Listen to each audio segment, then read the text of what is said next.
Hey, lighten up, jerk! Yeah, No, I haven't been I- reading as much, and Yeah. I need to. But overall, I know where my faith is. You know, that's always been 100% grounded on the gospel, Right. and I know where I stand. And but yeah, it's interesting the role thing and how a lot of women, Christian women, they don't like it.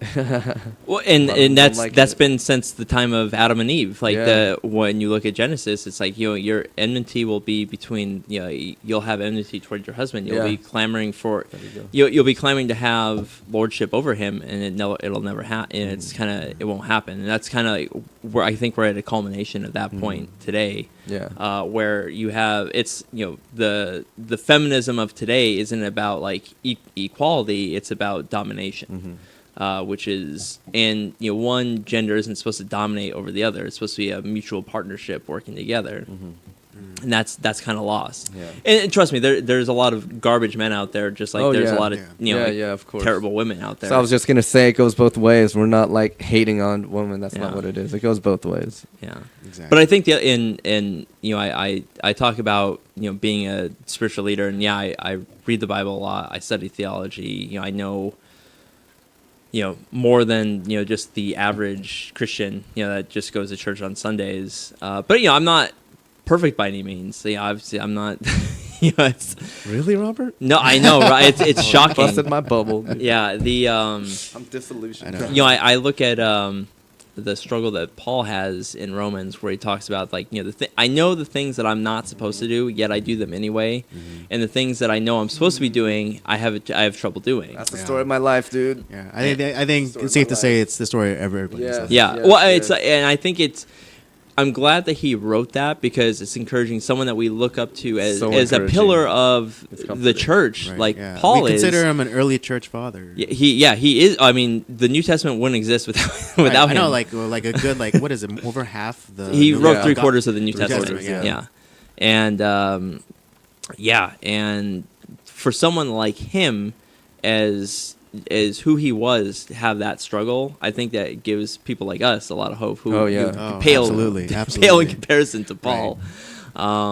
Yeah, because there's definitely things I struggle with. And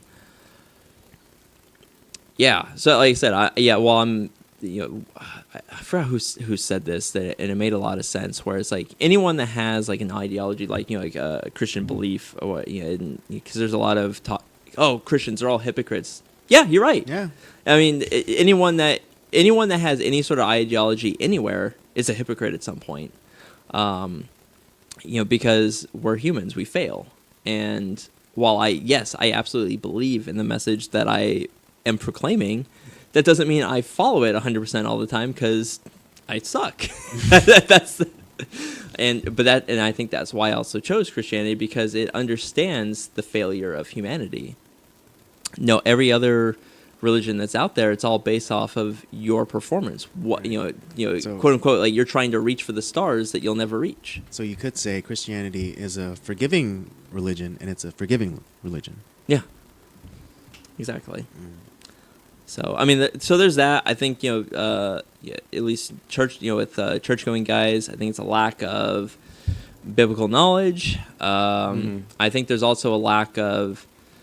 I think with this time too, there's a lot of lack of direction. We've been hearing a lot of talk of mental health and all that stuff, and I'm depressed and I'm on this and that, and that's not to say I'm not trying to undermine or demean anyone that's going through that, because it's I know it's a tough situation, but I think in a time where we live with a lot of lack of direction, a lot of what used to be defined and understood is now, all those lines are blurred now. So it's like a lot of, there's not a lot of direction for people to go. They don't know where to go. They're rudderless in a lot of ways. And I think that when there's no purpose and there's no direction, that's where people get really depressed. Like even when you're not working, or you think that like, oh, thank God I don't have to work.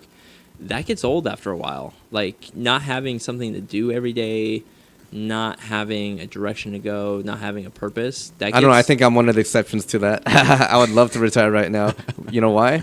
Because I'd be training jujitsu all day. But I'd see, be but doing see, movement but strategies see, all that's day. the thing. Yeah, you have You're something not to fall doing, back on. You're not doing nothing at that point. You have. I'm just saying money. You see, yeah, I you, just want the money. Yeah. But you can still derive purpose from But- even that, but 'cause I'm you can saying, start. I you agree have with you on passion. that. I Yeah. agree with you You on can that. start teaching jujitsu, Yeah. and like you could Yeah. then derive a purpose from that. Oh, You for have sure, for passion and sure. purpose in other Yes, directions. yes, yes, You know, yes. your work isn't your only life. Oh, but hell no. when you don't have a passion or a purpose, that's where we're getting a lot of these problems from.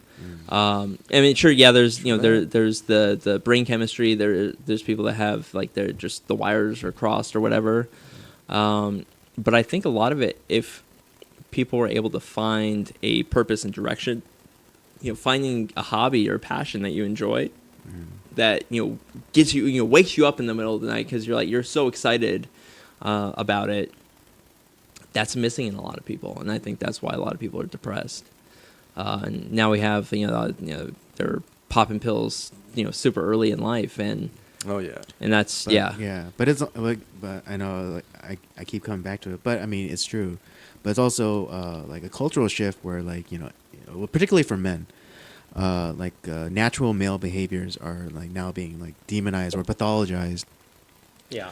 And like little boys now like they're being compared to like the little girls who were more well behaved, and and so like to match them, they prescribe pills to the boys to like calm them down when all they really need is to go and run around outside to get that energy out of them, and then they'll be able to like focus.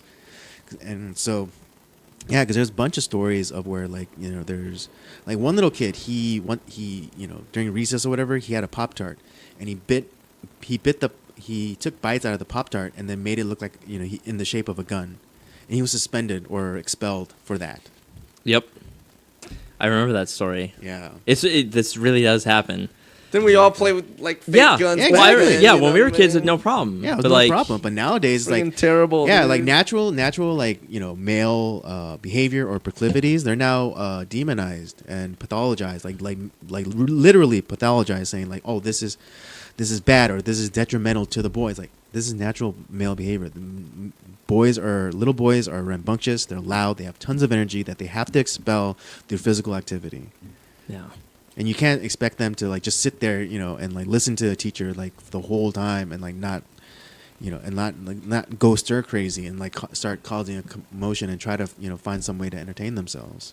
Yeah, and I think the other aspect too, especially as you get older in life, there is everyone thinks that like, oh, I have to go to this 4-year university to be successful, and that No. Right, it's study the- lesbian dance theory or whatever. Underwater basket weaving. art history. Yeah. But No offense to your art history yeah, majors. Yeah, no. It's and going to and if you Disrespect. if you can make it to a 4-year university, pay for it, and get a good job out of that, more power to you, because it's very difficult. But that's not the only. But we've fooled ourselves into believing that's the only direction too. And no. Right, the There- big push for education is like, oh, you have to go to college. You have to, that's the only way to, $1 million a year or whatever. It's just like, well, It's trade school, Well, there's right? trade school, because like and there's- everyone your knocks own that, but it's business. not a bad thing. That's They- a great thing. electricians, Whatever. Yeah. electricians, they make 6 figures. Yeah. Well, you look at Mike Rowe talks about this a lot. The guy from Dirty Jobs. Dirty He has a Jobs. bunch of other things that he does, but that's the one he's most known for is Dirty Jobs. But he talks about it's like, if you're willing to work, and there's so many of these positions that are open that they can't get enough people to fill them. And like, there's so many of these trades and kind of jobs that are out there. Or we would consider blue collar jobs. Yeah, but those guys make a lot of money.